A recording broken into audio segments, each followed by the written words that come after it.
इस वीडियो के अंतर्गत मैं जो KBS PRT साइंस का सिलेबस है उसके अकॉर्डिंग द प्लांट लाइफ है उसी टॉपिक को मैं आपको बहुत अच्छे से इसमें पढ़ाने वाला हूं, इसलिए आप इसको ध्यान से वीडियो को देखिएगा। इसमें जो पेड़ पौधे के प्रकार कितने हैं और उसके भाग कौन कौन से हैं इसको मैं कोरिलेट करके आपको बताने वाला हूं, इसलिए वीडियो को स्किप मत करिएगा, लास्ट तक देखिएगा अगर एग्ज़ाम क्वालिफाई आप लोगों को करना होगा तो।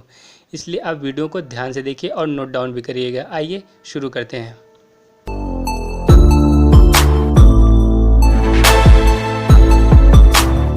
सबसे पहले मैं पेड़ पौधे के जो प्रकार होते हैं उसके बारे में समझते हैं। मैं ये भी बताना चाहूँगा इसमें कि जो पेड़ पौधे के प्रकार होते हैं ये देखिए इनको विशेषताओं के आधार पर बांटा गया है। मैं अपने इस विशेषताओं को मैं पिछले वीडियो में भी बताया हूँ और इसमें मैं डिटेल से बताने वाला हूँ, इसलिए इसमें भी बताना मुझे आवश्यक लगा। ठीक, तो आइए सबसे पहले समझते हैं कि पेड़ पौधे के प्रकार यानी ये 3 प्रकार होते हैं। ठीक, पहला जो होता है पेड़, दूसरा पेड़ यानी ट्री जिसको कहते हैं, दूसरा जो होता है श्रब, श्रब मतलब झाड़ियाँ, और तीसरा जो हर्ब यानी सब्जियाँ।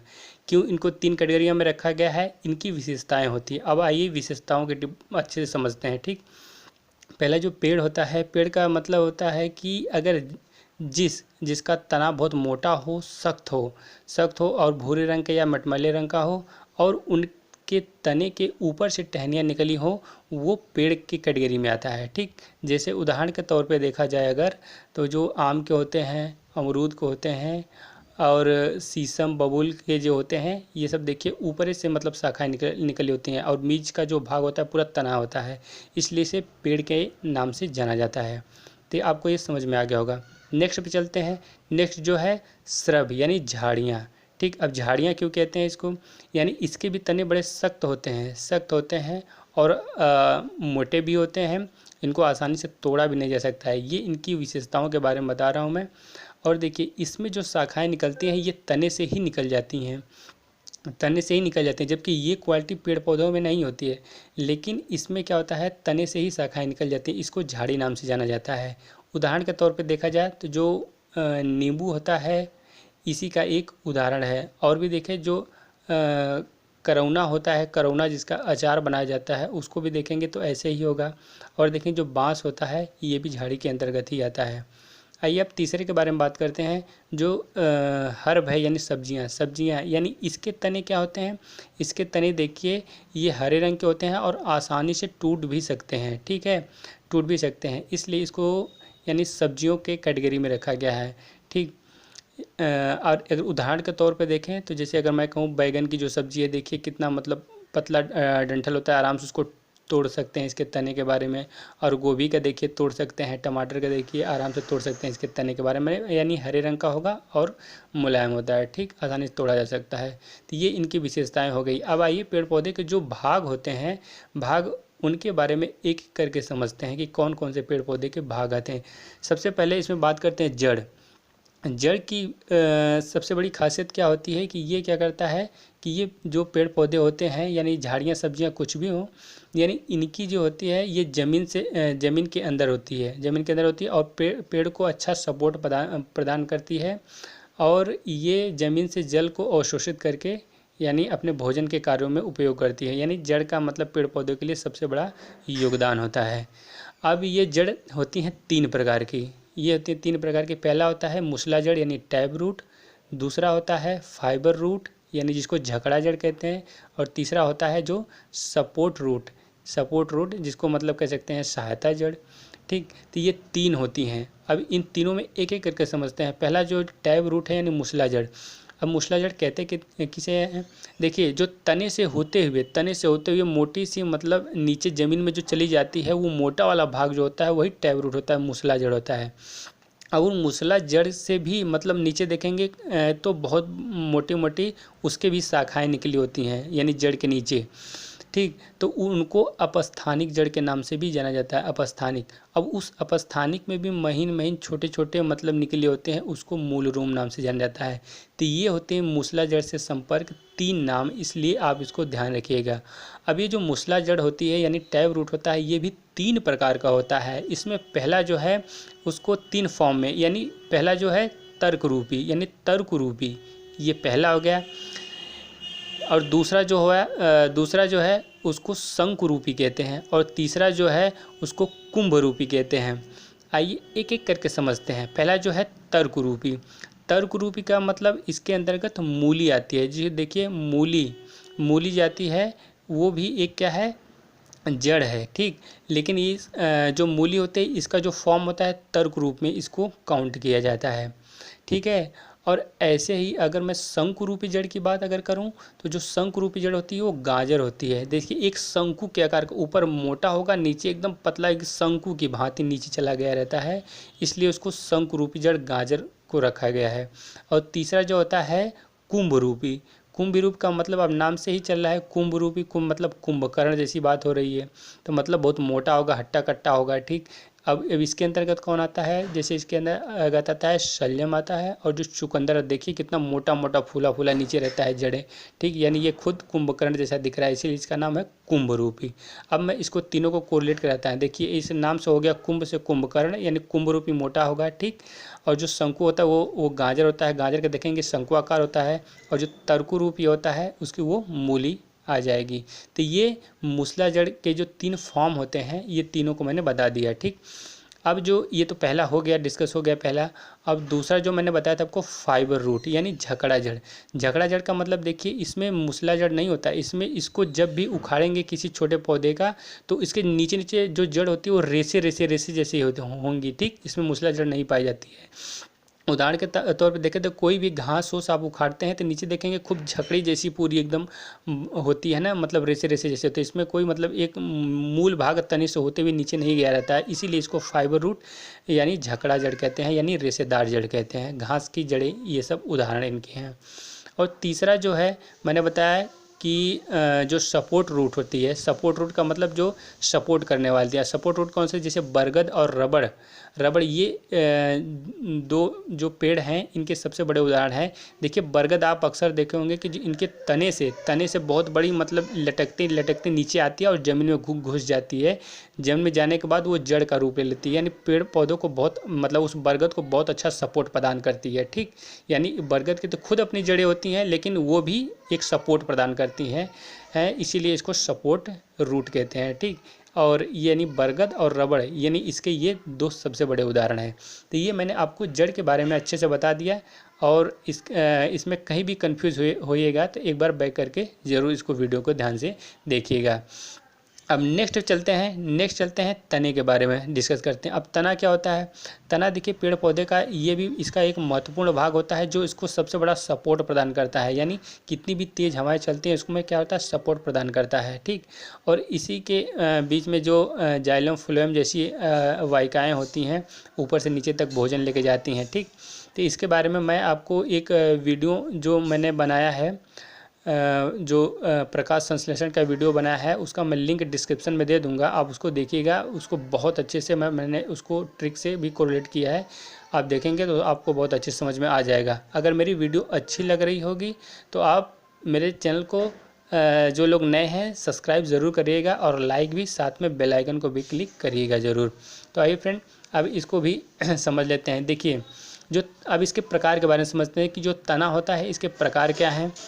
इसके देखा जाए तो पहला जो तना का प्रकार होता है वो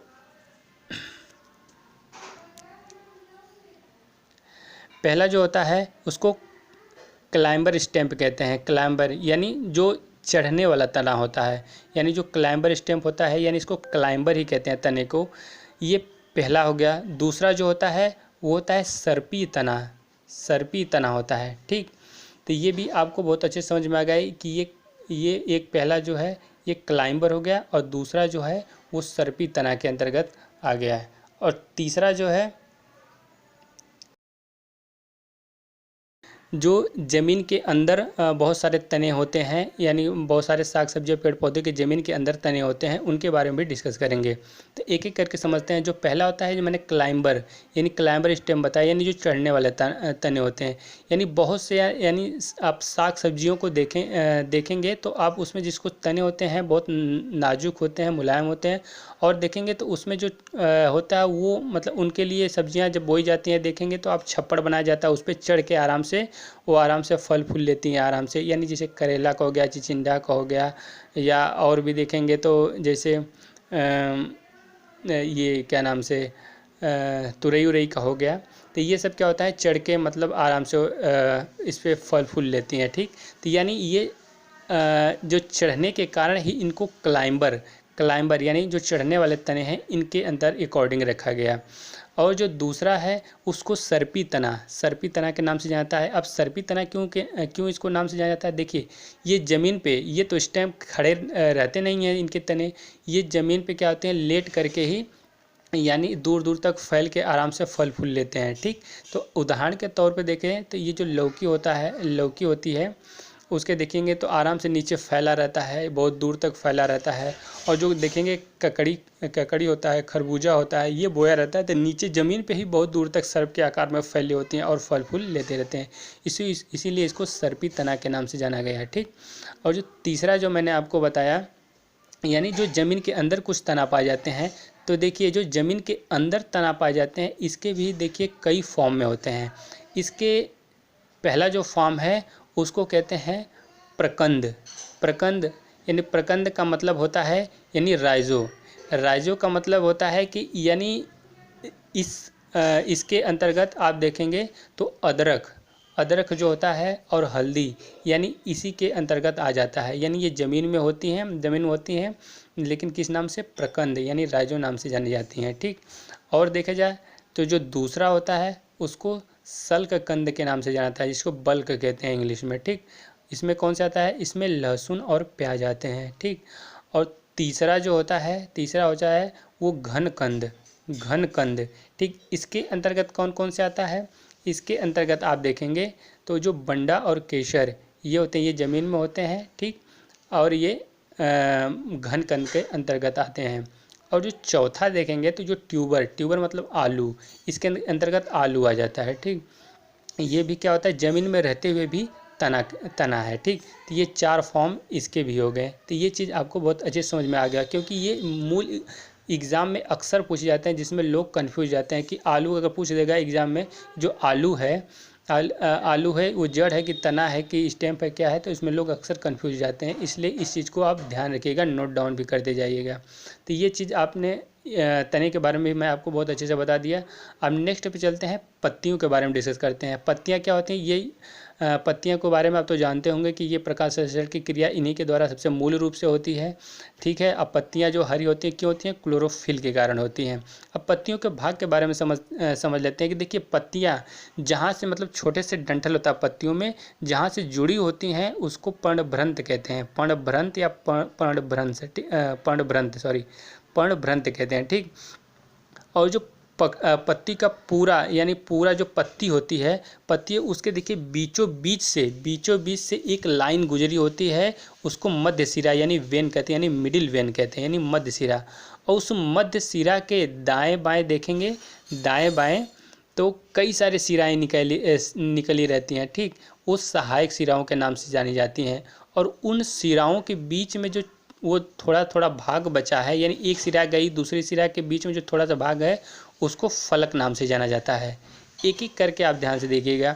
और जो पत्तियों के नीचे देखिए, जैसे हमारे शरीर में छोटे छोटे रोम हैं यानी पसीने निकलते हैं, वैसे पत्तियों के नीचे देखेंगे तो दिखता तो नहीं है, लेंस से देखेंगे तब समझ में आएगा, छोटे छोटे छिद्र होते हैं, छोटे, उसको रंध्र, ठीक, यानी स्टोमेटा के नाम से जाना जाता है। ठीक, तो ये भी चीज़, ये पत्तियों के भागों के नाम है, इसलिए ये आप ध्यान रखिएगा। ठीक है, अब पत्तियां भी देखिए, इनके आकार और संरचना के आधार पर ये भी निम्न प्रकार की होती हैं।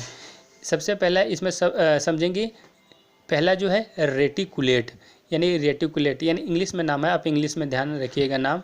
और एक होता है इक्विलेटरल यानी लीफ होती है, जो यानी इसको कह सकते हैं समांतर या बराबर। ठीक, तो पहला जो होता है रेटिकुलेट का मतलब जो मैंने आपको बताया कि यानी जो बीच की सिरा होती है, ठीक, बीच की सिरा होती है, उसके जो दाएं बाएं जो सिराएं निकली रहती हैं, यानी इसी कोई फॉर्म में नहीं, यानी चाहे जिधर से मन करे उधर से निकल जाए, यानी दाएं चाहे मतलब वो 30 डिग्री में निकल जाए, चाहे 35 डिग्री में, चाहे 80 डिग्री में, चाहे जिधर से निकल जाए, यानी एक बराबर समांतर भाग में न निकले तो उसको रेटिकुलेट के नाम से जाना जाता है। ठीक, और जो दूसरा मैंने फॉर्म इसका बताया यानी इक्विलेटरल लीफ का जो फॉर्म है, तो इसमें क्या होता है, जो मिडिल का जो सिरा होता है, सिरा यानी मिडिल का जो सिरा होता है, वेन होता है, उसकी जो दाएं बाएं सिराएं निकलती हैं ना, वो एकदम इक्वलेटरल यानी समांतर निकलती हैं। ठीक, यानी बराबर बराबर भाग के, जैसे कह सकते हैं भगवान इंद्र की हड्डी दिखाते हैं तो देखते हैं आप बीच में एक होता है और उसके किनारे पे बराबर बराबर भाग में निकला होता है। तो ऐसे मतलब उदाहरण के तौर पे देखा जाए जो दूब होती है उसकी देखेंगे ना, जो पत्तियां होती हैं यानी देखेंगे बीच में एक डंठल है। ठीक, यानी वेन है और उसके जो दाहिने बाएं जो सिराएं निकली हैं एकदम बराबर बराबर इक्वल भाग में निकली होती हैं। ठीक, तो इसीलिए उसको इक्वल के दर्जे में रखा गया, यानी समांतर रूपी जो पत्तियां होती हैं इसी के अंतर्गत आ जाती हैं। और जो रेटिकुलेट का मैंने ऊपर बताया उसके तो बहुत सारे मतलब, जैसे आप गुड़हल के पत्ती का या अनार या किसी का भी ले सकते हैं, तो बहुत सारे उसमें निकल के छैली रहती हैं, एक जाल नुमा फैली रहती हैं। तो ये मैंने आपको बता दिया। ठीक, जो रेटिकुलेट का मैंने नाम बताया उसका हिंदी नाम अगर देखेंगे तो ऐसे कह सकते हैं कि जैसे जाली रूपी जो पत्ती होती है, जाली रूपी ऐसे कह सकते हैं। जो मतलब आप देखेंगे जैसे जाल होती है, बहुत सारी रेसाएं उसमें निकली रहती हैं, मतलब अब बहुत सारे छोटे छोटे छिद्र बने होते हैं, यानी वो रेटिकुलेट के अंतर्गत आ जाता है। तो ये पत्तियों के बारे में भी आपको बहुत अच्छे समझ में आ गया होगा एक एक चीज़ के बारे में। अब जो लास्ट वाला है इसके बारे में बात करते हैं, फूल के बारे में, इसलिए क्योंकि ये भी इसमें से अक्सर पूछा जाता है।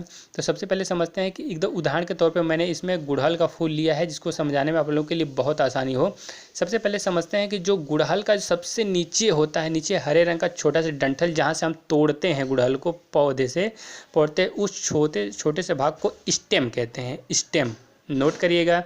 और देखिएगा कि जिसमें जो वो पूरा लाल लाल जो गुड़हल का पत्ता होता है, वो उसके दल होते हैं जो एक सॉकेट में घुसे रहते हैं, सॉकेट में यानी जो हरे रंग का सॉकेट नीचे होता है उसको कैलेक्स यानी बाह्यदल कहते हैं, कैलेक्स यानी बाह्यदल कहते हैं। और जो गुड़हल का देखिए ये जो लाल लाल जो पत्तियां निकली हैं तो एक पत्ती को दल कहते हैं, और इन सभी पत्तियों को ले लीजिए जो लाल लाल है उसको दलपुंज के नाम से जाना जाता है, दलपुंज के नाम से, यानी ग्रुप ऑफ पेटल के नाम से यानी जाना जाता है। तो ये तीन चीज़ें आपके फूल के बारे में समझ में आ गया होगा। अब इसके अंदर देखिए ये जो डंठी निकली हुई है, डंठियाँ देखिए, इसको 3 स्टेप में मैं आपको बताना चाहूँगा, इसी पे आप फोकस करिएगा। ठीक, ये 3 स्टेप में बताना चाहूँगा। सबसे पहले मैं इस डंठी के सबसे ऊपरी भाग पे जाता हूँ। ऊपर जा देखिए, सबसे ऊपरी भाग पे देखिए 3-4 छोटी छोटी घुंडियाँ जैसी हैं। ठीक, उसको कहते हैं वर्तिकाग्र यानी स्टिग्मा। और जो छोटी छोटी घुंडियाँ हैं उसमें भी छोटे छोटे डंठल लगे हुए हैं जिसको कहते हैं वर्तिकाग्र यानी स्टाइल।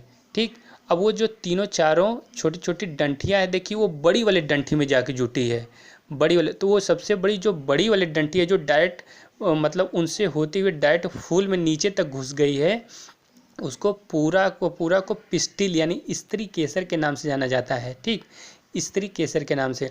और जो सबसे नीचे जहाँ पे वो डंठी लगी होती है फूल के अंदर लगी हुई है, उसको जहाँ पे वो जुड़ी हो उसको ओवरी या अंडाशय के नाम से जाना जाता है।